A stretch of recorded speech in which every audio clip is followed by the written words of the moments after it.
My name is Wendy Thomas. I'm 29 years old. I'm a registered nurse.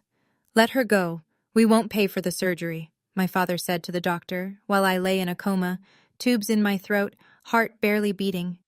He said it the way you'd cancel a subscription. No hesitation, no trembling voice. He signed the do not resuscitate order at 11:18 on a Tuesday night. Not because the doctors told him I was beyond saving, but because the billing department told him the number. That was all it took. A number. And when I woke up 3 weeks later, bruised, broken, barely able to lift my own head, I discovered that the DNR wasn't even the worst thing he'd done while I was unconscious. What I did in the next 24 hours didn't just change my life. It collapsed his, and he never saw it coming. Because he forgot one thing about me. Before I go on, please take a moment to like and subscribe, but only if you genuinely connect with this story. Now, let me take you back 7 months earlier, to the day my grandmother died and everything started to unravel. I was born with a hole in my heart, a ventricular septal defect. That's what the cardiologist called it. I was 4 years old when they opened my chest. The surgery took 11 hours. The bill took my parents 20 years to forget. Or rather, it took my mother 20 years to forget.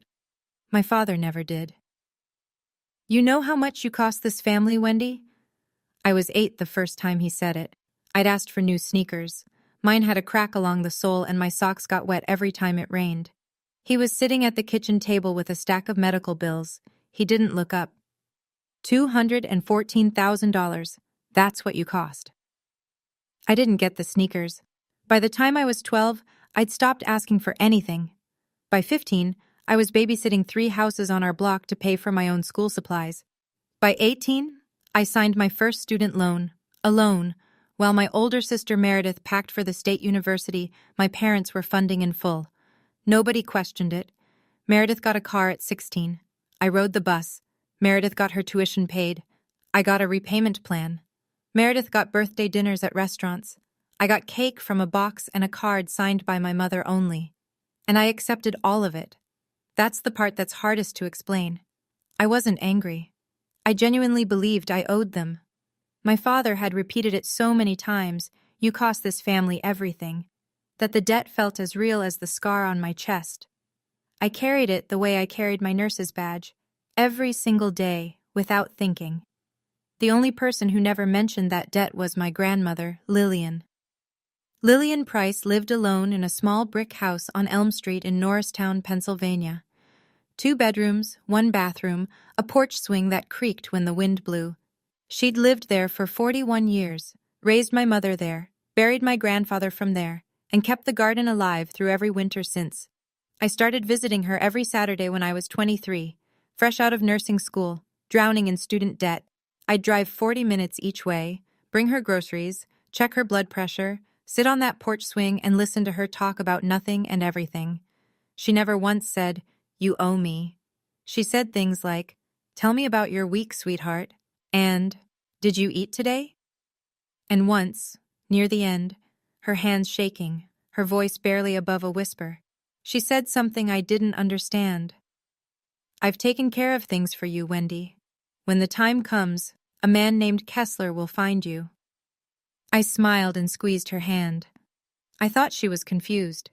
She got like that sometimes, or so I believed. She was 84. I assumed it was the medication talking. My father hated that I visited her. "You're wasting gas," he'd say. "She doesn't even remember your name." That was a lie. Lillian was sharp until her last breath. She remembered everything, including things my father wished she'd forget. She died on a Thursday in March, quietly, in her sleep, in that brick house on Elm Street. My father organized the funeral, small, quick. He didn't let me read a eulogy. "Keep it short," he said at the door of the funeral home. "We're not making a spectacle." I stood in the back row and said goodbye in silence. Lillian had said Kessler would find me. I didn't know who Kessler was. Not yet. It would take a coma, a signed death order, and 4 days in a hospital bed before that name meant anything at all. 3 months after Lillian's funeral, I was driving home from a 12-hour overnight shift at the hospital. It was 4:17 in the morning. Route 202, light rain.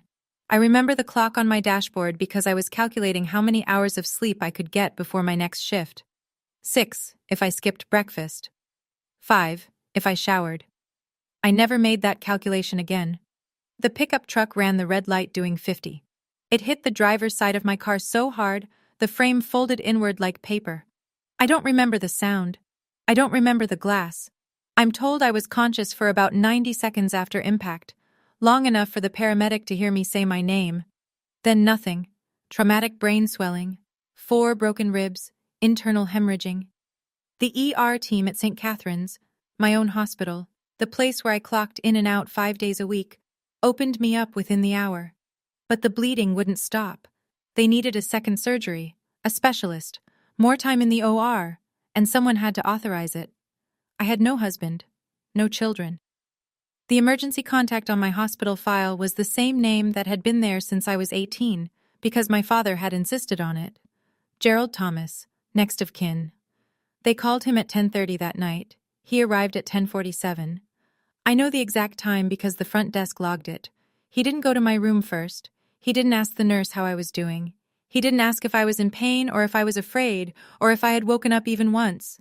He walked straight to the billing department, and he asked one question: how much is this going to cost? I learned what happened next from a woman named Patricia Walsh. Everyone at St. Catherine's called her Pat. She was our head nurse, 28 years on the floor, a voice like gravel, and a memory that missed nothing. Pat was at the nurse's station when my father walked out of billing and found Dr. Richard Hale, the surgeon managing my case. She heard every word. "The second surgery," my father said. "What's the estimate?" Dr. Hale told him.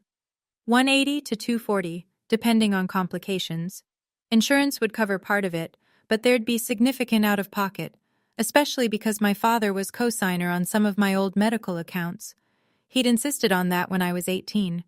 I thought it was a kindness. It was a leash. My father didn't blink. "She doesn't have a healthcare proxy," he said. "I'm her father. I'm the decision-maker here." Dr. Hale nodded carefully. "That's protocol when no proxy is on file. Next of kin steps in." And then my father said it. "Let her go.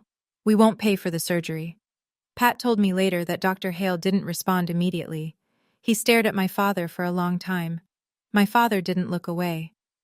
"She's been a financial drain her whole life," my father said. "Don't resuscitate." He signed the DNR form. His hand was steady, no hesitation. He put the pen down, asked if there was anything else he needed to sign, and walked toward the elevator. He didn't visit my room. He didn't look through the glass. He didn't say goodbye. Pat stood behind the station counter, gripping the edge with both hands. She told me her knuckles were white. She told me she wanted to scream. She didn't scream. She did something better. She sat down and opened my employee file. Every nurse at St. Catherine's fills out an emergency packet during onboarding: contact information, insurance, allergies, and a healthcare proxy designation. Most people skip that last section. I didn't. 3 years before that night, I had signed my healthcare proxy over to Deborah Owens. Deborah was my best friend from nursing school. She lived 45 minutes away in Cherry Hill, New Jersey. She was listed clearly on my employee file: name, phone number, relationship. Pat found it in under 2 minutes. She called Deborah at 11:14 p.m. Deborah picked up on the second ring. Pat told her what had happened: the accident, the coma, the surgery that needed authorization, and a father who had just signed an order to let his daughter die. Deborah didn't ask questions. She said, "I'm leaving now." She drove 90 minutes through rain. She walked into St. Catherine's at 12:51 a.m. with her driver's license, a copy of the proxy form she'd kept in her filing cabinet, and hands that were still shaking. She revoked the DNR. She authorized the surgery. Dr. Hale scrubbed in within the hour. My father was already home by then, asleep. He had no idea the DNR had been overturned. As far as he knew, the machines would stop, and the hospital would call him in the morning with the news. Pat didn't call him. Neither did Deborah. Neither did anyone. Instead, Pat did one more thing before her shift ended.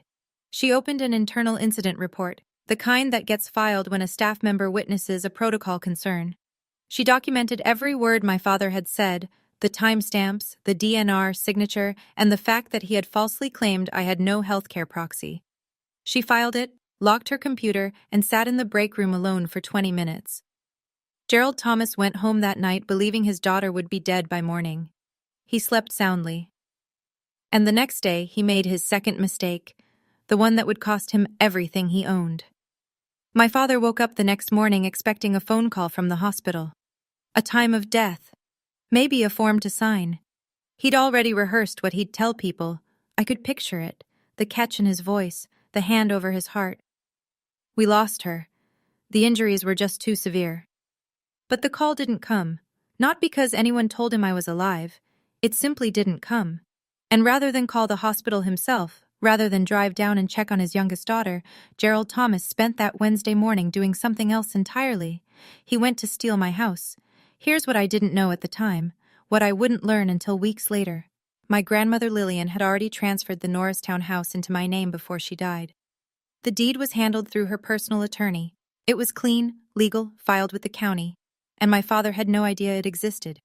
What he did know was that Lillian was gone, the house was sitting empty, and someone was going to claim it, so he made sure that someone was him.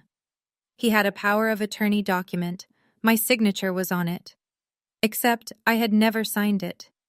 He'd traced my handwriting from old medical consent forms, the ones he'd made me sign when I was barely 18 and didn't know any better. He brought the forged POA to a notary he knew, a man named Carl who owed him a favor and didn't ask questions. Carl stamped it. Gerald filed the deed transfer at the county recorder's office that afternoon. By Thursday, the house was in his name. By Friday, he'd walked into a bank and taken out a mortgage against it. $280,000. Cash in hand within a week. The money didn't go toward my medical bills. It didn't go into a savings account. It went to pay off gambling debts. Debts that nobody in our family, in our church, in our neighborhood knew existed. He didn't know the house was already in my name. He didn't know how it got there. And he certainly didn't know about the man my grandmother had called Kessler. But here's the thing about forged signatures. They hold up only as long as nobody looks closely. And somebody was about to look very, very closely. I opened my eyes on a Tuesday, 3 weeks after the accident. The light was blue-white, the kind that only exists in hospitals. Too bright, too flat, no warmth in it. I knew that light. I'd worked under it for 6 years, but I'd never been on this side of it before. My throat was raw. The breathing tube had been removed, but I could still feel where it had been, like a bruise inside my chest. My ribs ached when I inhaled. My left arm was in a soft cast. Everything was heavy. Even blinking took effort. The first face I saw was Pat's. Not my father's, not my sister's. Pat. She was standing by the window with her arms crossed, watching my monitors. When she saw my eyes open, she didn't gasp or rush over. She pulled a chair to my bedside and sat down. She took my hand. Her grip was firm and warm. "You're safe," she said. "I need to tell you some things. Not now, when you're ready." I tried to speak. My voice came out cracked, barely a whisper. "How long?" 3 weeks. Surgery went well. You're going to be fine." I closed my eyes again. Not because I was tired, because I was trying to remember how I'd ended up here. The truck, the red light, the sound of... The door opened. My father walked in at 2:17 that afternoon. The nurses logged it. I know because I checked later. He stood in the doorway for a moment. I watched his face carefully. There was something there, a flicker, half a second, before his expression rearranged itself into something softer, something practiced. I've read 1,000 faces in the ICU. Fear of losing someone looks different from fear of being caught. He rushed to my bedside. He grabbed my hand. Tears streamed down his cheeks. "Oh, sweetheart, we were so scared. Thank God you're okay." I looked at him, at the tears, at the trembling lip. "Hi, Dad," I said. Meredith sent flowers that evening. A generic bouquet from an online florist. She didn't come. 2 days later, I could sit up on my own. Pat waited until the afternoon shift change, when the hallway was quiet and the door could stay closed without anyone asking why. She pulled the same chair to my bed. She didn't sit down right away. She stood there for a moment, looking at me like she was trying to decide where to begin. "Just say it, Pat." She sat. "The night of your accident, your father came to the hospital." "I know. He told me he was here every day." "He wasn't. He came once. That night, he spoke to Dr. Hale. He asked about the cost of your surgery." I didn't interrupt. I kept my hands still on the blanket. "He told Dr. Hale you had no healthcare proxy. He said he was the sole decision maker, and then he signed a do not resuscitate order." The room was quiet. The monitor beeped. I counted 3 beeps before I spoke. "He signed a DNR." "Yes." "On me?" "Yes." "What did he say, exactly?" Pat looked at me steady. "Let her go. We won't pay for the surgery. She's been a financial drain her whole life." I closed my eyes. Not because I was surprised, because I finally had the words for something I'd felt my entire life, the shape of a truth I'd always known but never heard spoken aloud. I was a line item, a cost, a number on a bill that never stopped growing. I opened my eyes. "How am I alive?" "I found your proxy in your employee file, Deborah Owens. I called her. She drove here in the middle of the night and authorized the surgery." "Is it on record, what he did?" "Incident report, filed and time-stamped, his exact words." I stared at the ceiling for a long time. Then I looked at Pat. "Get me my phone." She reached into the drawer of my bedside table and handed it to me. I powered it on. 32 missed calls from my father. 11 from Meredith. I scrolled past all of them. I opened my contacts and found a name I hadn't called in months. A name my grandmother had given me, Kessler. The phone rang twice. "This is Donald Kessler." The voice was calm, measured. The kind of voice that has read 10,000 documents and is surprised by none of them. "Mr. Kessler, my name is Wendy Thomas. I think my grandmother—" "Miss Thomas." He cut me off gently. "I've been trying to reach you for 4 months." I gripped the phone tighter. My ribs protested. I didn't care. He explained. Lillian Price had come to his office 2 years before she died. She sat across from his desk, sharp-eyed and clear-headed, and told him she wanted to make a will. Not through the family attorney, not through anyone her son-in-law might know, through him, privately, notarized by his own staff, sealed. The will was simple. The house on Elm Street in Norristown, to Wendy Marie Thomas. Solely. A trust account containing $85,000. To Wendy Marie Thomas. Solely. No other names. No conditions. "It was probated 5 months ago," Kessler said. "The court confirmed it. The deed transfer to your name was filed and recorded. I sent certified letters to your address. They were returned.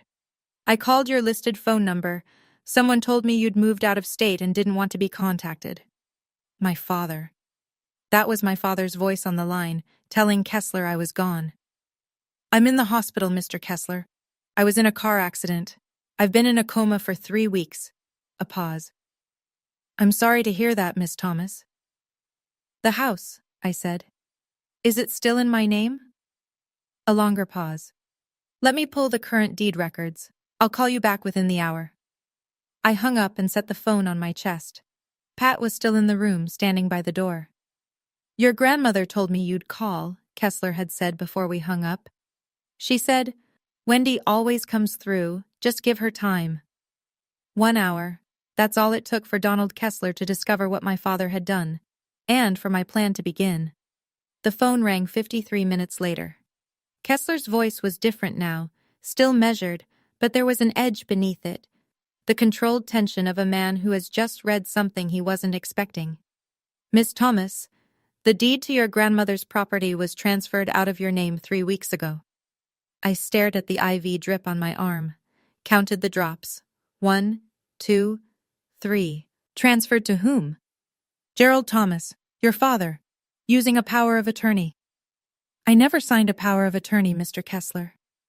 "I know you didn't, because I have the original deed transfer from probate, your name, notarized by my office.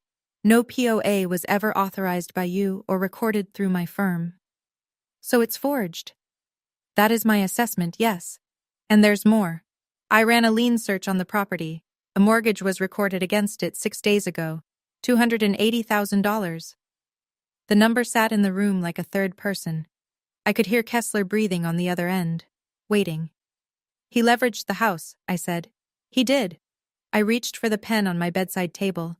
My hand wasn't shaking. I don't know why. Maybe because none of this was surprising. Maybe because I'd spent 29 years learning exactly who my father was, and this was simply the final lesson. I wrote down every number Kessler gave me.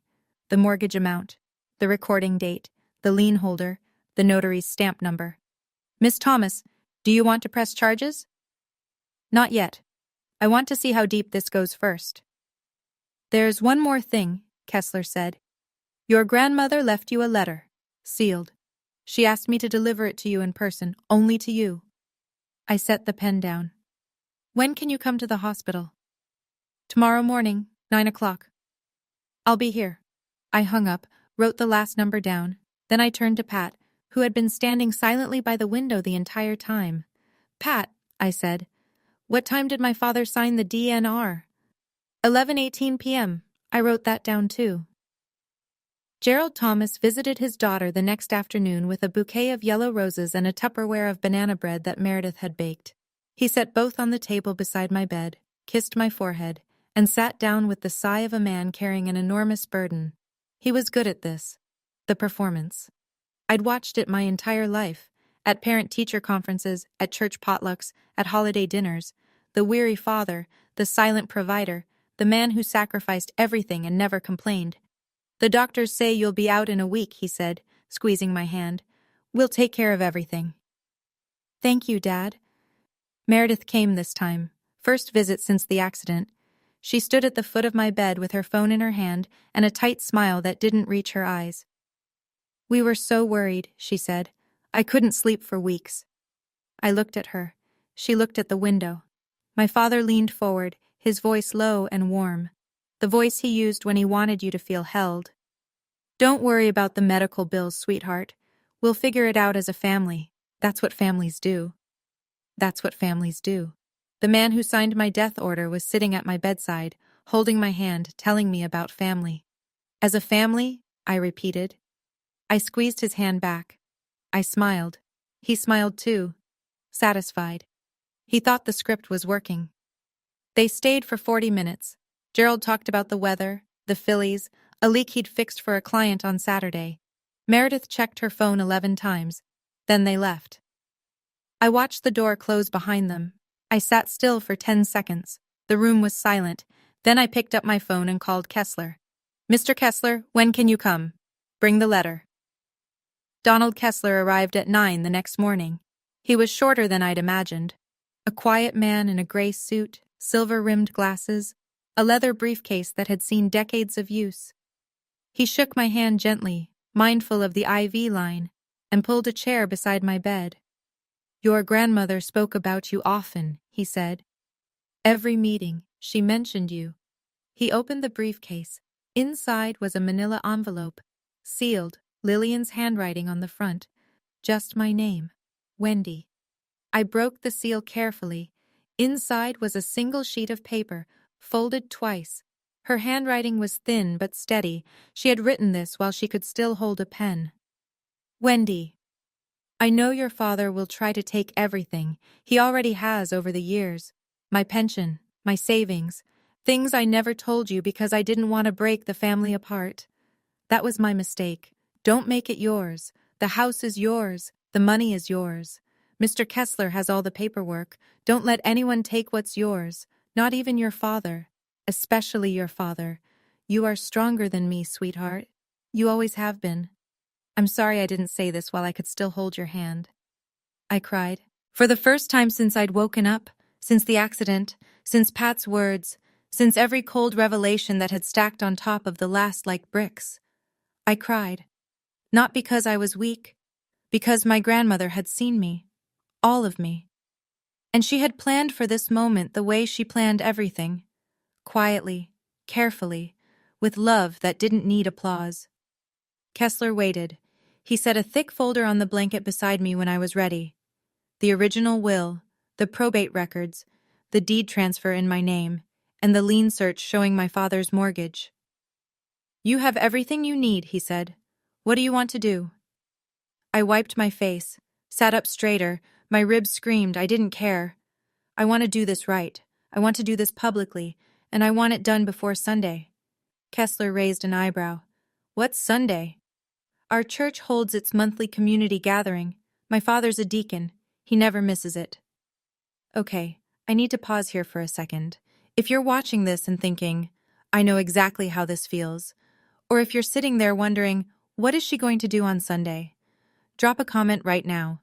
Tell me, should she confront him publicly or handle it privately? I genuinely want to know what you'd do. Now, back to the story. 5 days after I woke up, they discharged me. I was still sore, still slow, still bruised in places I couldn't see. But I could walk, I could think, and I could make decisions, which was all that mattered. My father arrived at 10 in the morning to pick me up. He'd brought a suitcase. "You're staying with us until you recover," he said. He didn't ask. He announced it. The way he announced everything. No arguments. "That's kind of you, Dad, but Deborah's picking me up. She has a spare room." His face changed. Not dramatically. Gerald Thomas never let the mask slip far, but the corners of his mouth tightened. "You'd rather stay with a stranger than your own family?" "She's not a stranger. She's been my emergency contact for 3 years. Something moved behind his eyes. A calculation. But it didn't land. He didn't connect it to the proxy. Not yet. "Fine," he said. He picked up the suitcase he'd brought and walked out without saying goodbye. That evening, Meredith texted, "Dad's upset. You're being ungrateful, after everything he's been through." I read it. I set my phone down. I didn't respond. At Deborah's apartment, I sat at her kitchen table and called Kessler. We went over the timeline. He confirmed the filings. Court motion to void the fraudulent deed, police report for forgery, notification to the mortgage lender about the disputed title, everything ready, everything in order. "Sunday," I said. "Sunday," he agreed. That night, my father called. I almost didn't answer, but I needed to hear it. "By the way," he said, his tone casual, almost rehearsed. "Grandma Lillian's house. I've been handling the estate stuff. Don't worry about it. I'll explain when you're feeling better." He was testing me, checking the perimeter, seeing if I knew. "Okay, Dad," I said. "Thanks for taking care of it." I hung up, set the phone face down on the table. Deborah was watching me from the kitchen doorway. "How do you do that?" she asked. "How do you sound so calm?" "Practice," I said. 29 years of practice. Let me tell you about my father's church. First Grace Community Church sits on a tree-lined road in a suburb west of Philadelphia. White steeple, red brick, parking lot that fills up every Sunday by 9:45. About 120 people attend weekly. Families, retirees, small business owners, teachers. The kind of congregation where everyone knows your name, your kids' names, and what you brought to the last potluck. Gerald Thomas had been a deacon there for 15 years. He ushered at the door. He read scripture from the lectern. He organized the men's breakfast. He shook every hand in the room after the service, looked people in the eye, asked about their kids. When the church needed a new roof, Gerald led the fundraising campaign. When someone's furnace broke in January, Gerald fixed it for free and wouldn't take $1. Pastor David mentioned him in sermons. A man of faith and sacrifice. That was the phrase. I'd heard it so many times I could feel it in my teeth. Every first Sunday of the month, the church held a community potluck gathering in the fellowship hall, folding tables, casserole dishes, paper plates, a standing microphone near the front where people shared blessings and prayer requests. Gerald always spoke. He always talked about gratitude, about family, about what it meant to give without expecting anything in return. 120 people believed every word. This coming Sunday was the first Sunday of the month. I called Kessler on Saturday evening. "Can you be there at noon?" "I'll be there at 11:30. I hung up and sat on Deborah's couch.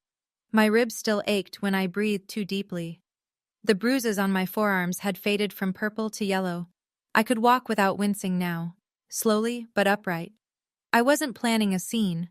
I was planning a conversation, but when 120 people are in the room, every conversation becomes a stage. Sunday morning, 7 a.m.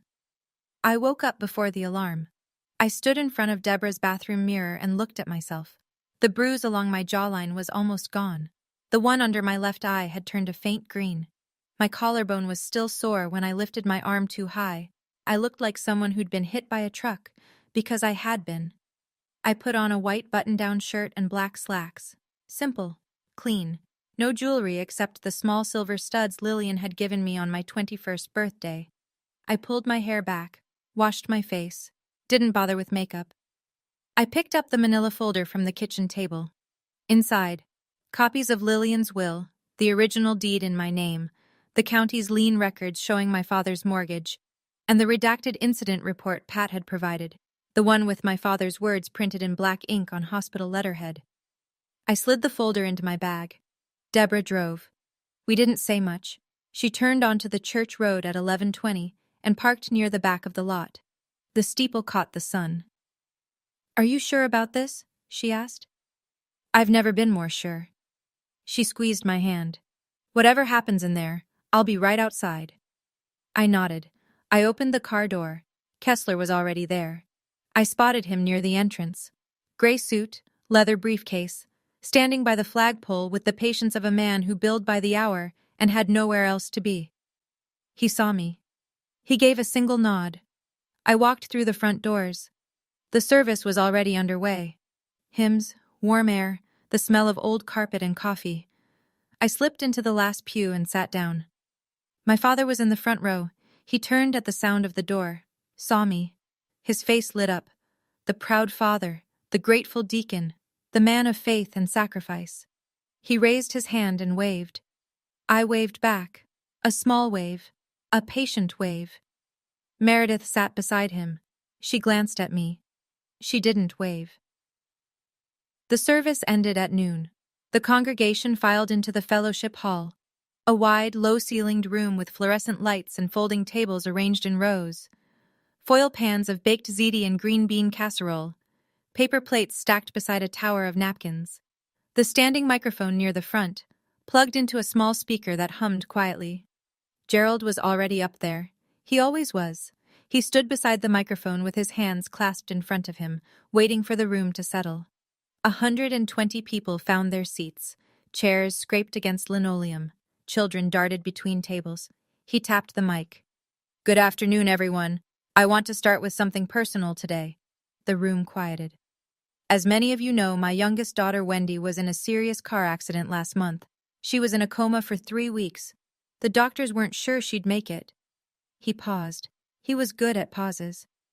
"But God is faithful. And today, Wendy is here with us." He turned and gestured toward me. I was standing near the back wall. Every head in the room turned. Applause. Warm, genuine applause. A woman in the second row pressed her hand to her heart. An elderly man nodded. "As a father," Gerald continued, his voice cracking at exactly the right moment, "there is nothing more terrifying than almost losing your child. I prayed every single night. I never left her side."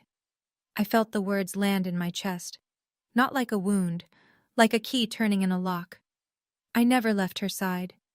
He said that to 120 people who had no reason to doubt him. "Family is everything," he said. "That's what I've always taught my girls." He looked at me. He smiled. He opened his arms, just slightly, the universal gesture of a father expecting an embrace. I smiled back. I walked toward him. The room watched with soft, expectant eyes. "Dad," I said, loud enough for the first 3 rows to hear, "can I say a few words?" He didn't hesitate. He couldn't. Not in front of 120 people who had just heard him call me his miracle. "Of course, sweetheart." He handed me the microphone. His smile was wide, confident. He stepped to the side, hands behind his back, playing the supporting role perfectly. I wrapped my fingers around the mic. It was warm from his grip. I didn't look at him. I looked at the room. "Thank you all for your prayers. I'm truly grateful to be standing here. But I need to correct something my father just said." The room was still. Gerald's smile faded by 1 degree. My father didn't pray by my bedside. He was at the hospital once, the night of the accident. He didn't come to check on me. He went to the billing department first. Then he spoke to my surgeon. I could feel Gerald shifting beside me. I didn't turn. He asked how much the surgery would cost, and when they told him, he said, and these are his exact words, documented in a hospital incident report, "Let her go. We won't pay for the surgery. She's been a financial drain her whole life." Silence. Not the comfortable kind, the kind that presses against your eardrums. Then he signed a "do not resuscitate" order. Someone in the middle of the room inhaled sharply. A woman in the front row covered her mouth. I'm alive because a colleague, a nurse at that hospital, found my healthcare proxy and called my friend in the middle of the night. My friend drove 90 minutes in the rain to authorize the surgery. Not my father, not my sister, a friend. Gerald stepped forward. "Wendy, stop. You don't know what you're—" "I'm not done, Dad. This isn't the place. You chose a church to lie. I'm choosing the same church for the truth. You're confused. The medication I have the hospital records right here." The room didn't move. Nobody reached for their water. Nobody checked their phone. 120 people were holding their breath. Gerald stopped talking. The side door of the fellowship hall opened. Donald Kessler walked in. Gray suit, leather briefcase, unhurried. He didn't look around the room for a seat. He walked directly to the front, set his briefcase on the nearest folding table, and stood beside me with the quiet authority of a man who'd done this 1,000 times. My father saw him. And for the first time in my life, the first time I can ever remember, I watched Gerald Thomas look genuinely afraid. Not angry, not offended, afraid. "This is Mr. Donald Kessler," I said into the microphone. He was my grandmother Lillian's attorney. A murmur passed through the room. Lillian's name still meant something here. She'd attended this church for 30 years. My grandmother left me her house and her savings in a will, notarized, probated by the court 5 months ago. I paused to let that settle. My father knew nothing about it, because my grandmother didn't trust him with it. Gerald opened his mouth, closed it. "While I was in a coma," I continued, "my father forged my signature on a power of attorney. He transferred the house into his name, and he took out a $280,000 mortgage against it." I heard a gasp. Then a dish hit the floor somewhere near the back tables. Someone's hand had gone slack. A fork clattered on linoleum. Gerald's voice came out louder now, strained. "That's a lie. Eleanor left that house to the family, not just you." Kessler opened his briefcase. He lifted a single document, the original will, and held it so the people in the front rows could see the notary seal. "I have the original will right here, Mr. Thomas." His voice was even, almost gentle. "Solely to Wendy Marie Thomas. Your name does not appear anywhere in this document." Gerald looked at Meredith. Meredith was staring at the floor. I lowered the microphone for a moment and spoke directly to my father, not whispering, not shouting, just speaking. "I'm not here to humiliate you, Dad. I'm here because you tried to let me die. And when that didn't work, you robbed me. I know. This is a lot. If this story is hitting you hard, you're not alone. Thousands of people have commented on stories like this one. If you haven't subscribed yet, now's the moment. Hit that subscribe button so you don't miss how this ends. And tell me in the comments, what would you have said to Gerald right there in front of everyone? Okay, let's keep going." Gerald turned to the room. His jaw was set. His eyes were scanning, looking for an ally, a friendly face, anyone who might still be on his side. "She's on heavy medication," he said. His voice was tight but controlled. "She doesn't know what she's saying. This is a private family matter." Nobody answered. The room was a wall of folded arms and unblinking eyes. Then a voice from the back row, a man I didn't recognize. "Then why is there a lawyer here, Gerald?" Gerald didn't answer. His eyes moved to Pastor David, who stood near the coffee table with his hands in his pockets. "Gerald," the pastor said quietly, "I think we should all hear this out." Gerald shifted. He changed tactics, the way he always did when authority failed. He softened, dropped his shoulders, let his voice break. I've sacrificed everything for this family. Wendy's medical bills nearly bankrupted us when she was a child. I did what I thought was best. I didn't raise the microphone.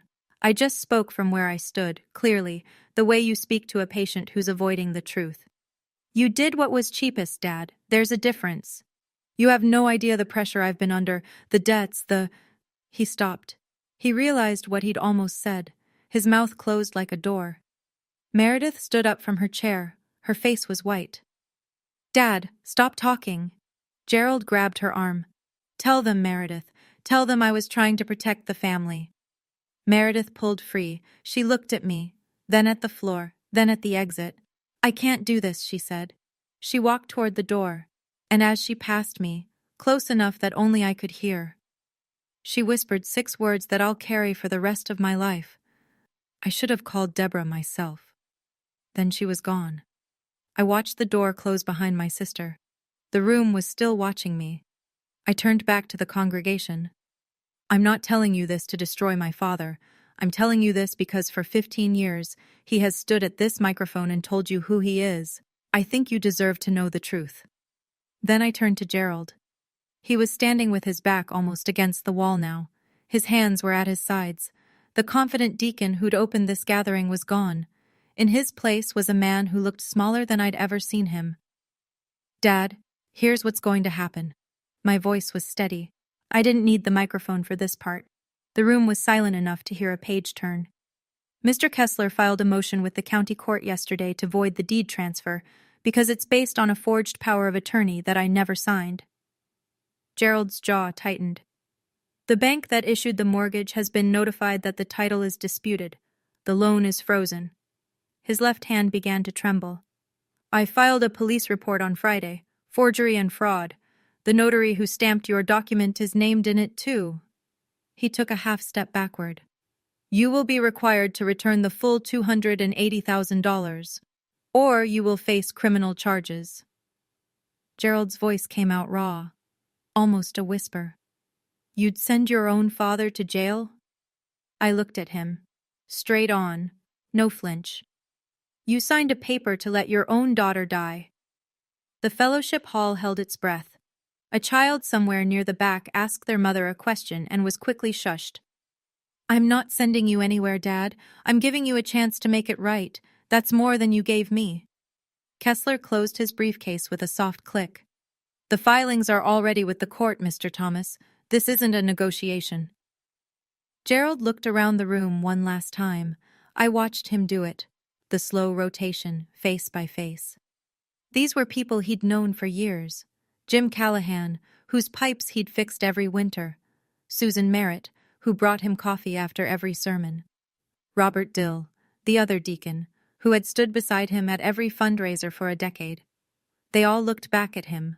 None of them looked away, and none of them moved toward him. Gerald sat down, not in a chair, on the nearest folding table. He put his face in his hands. Robert walked over. He put a hand on Gerald's shoulder, firm, not tender. Gerald, I think you should leave. Gerald stood. He walked toward the door. His shoes made no sound on the linoleum. At the threshold, he turned and looked at me. His eyes were red. His mouth was open, like he wanted to say something, some final line that would land the way his speeches always landed. Nothing came out. He left. I set the microphone down on the nearest table. My hands were steady. My ribs hurt. I didn't care. I'm sorry for disrupting your Sunday, I said to the room. My grandmother Lillian loved this church. She would have wanted the truth spoken here. 2 women came forward and hugged me. A man I didn't know shook my hand without a word. Pat, who had arrived quietly before the service and had been standing near the coffee station the entire time, caught my eye from across the room and gave a single, firm nod. Then someone touched my arm, a small, weathered hand. I turned. An older woman, white hair, cardigan, glasses on a chain around her neck. I'm Doris Brennan, she said. Your grandmother and I sat together every Sunday for 20 years. I nodded. I didn't trust my voice. She told me about you, every single week. She was so proud of you, Wendy. She never stopped talking about you. I'd spent my whole life thinking I was invisible in this place, that nobody in my father's world had ever seen me. Lillian made sure that wasn't true. Within 24 hours, everything Gerald Thomas had built came apart. The bank froze the mortgage Monday morning. An attorney from the lender's fraud department called Kessler before noon. The title was flagged as disputed, the loan suspended. Gerald couldn't access the funds. He couldn't refinance. He couldn't sell. The $280,000 he'd already spent was gone, and the debt was now his alone, secured against nothing. The county court accepted Kessler's motion to void the deed transfer. Gerald was served with a summons at his home that afternoon. A process server knocked on his door at 3:15. His neighbor was getting the mail and watched the whole thing. The police opened a formal investigation into the forgery and fraud. The notary, Carl, was named in the report. By Tuesday, Carl had hired his own attorney and was cooperating with investigators. Gerald was on his own. Word traveled through the church faster than any sermon ever had. Gerald was asked to step down as deacon by a unanimous vote of the board Tuesday evening. Robert Dill called him personally. Gerald didn't argue. He didn't show up to the meeting. His plumbing clients started canceling. 3 on Monday, 5 more by Wednesday.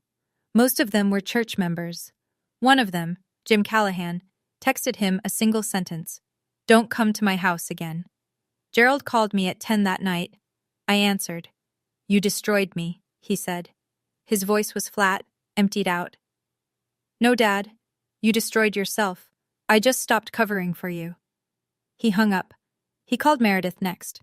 She didn't pick up. One more thing surfaced that week. Kessler found it during a routine check of my records. 3 years earlier, Gerald had changed the beneficiary on my life insurance policy. From Deborah to himself.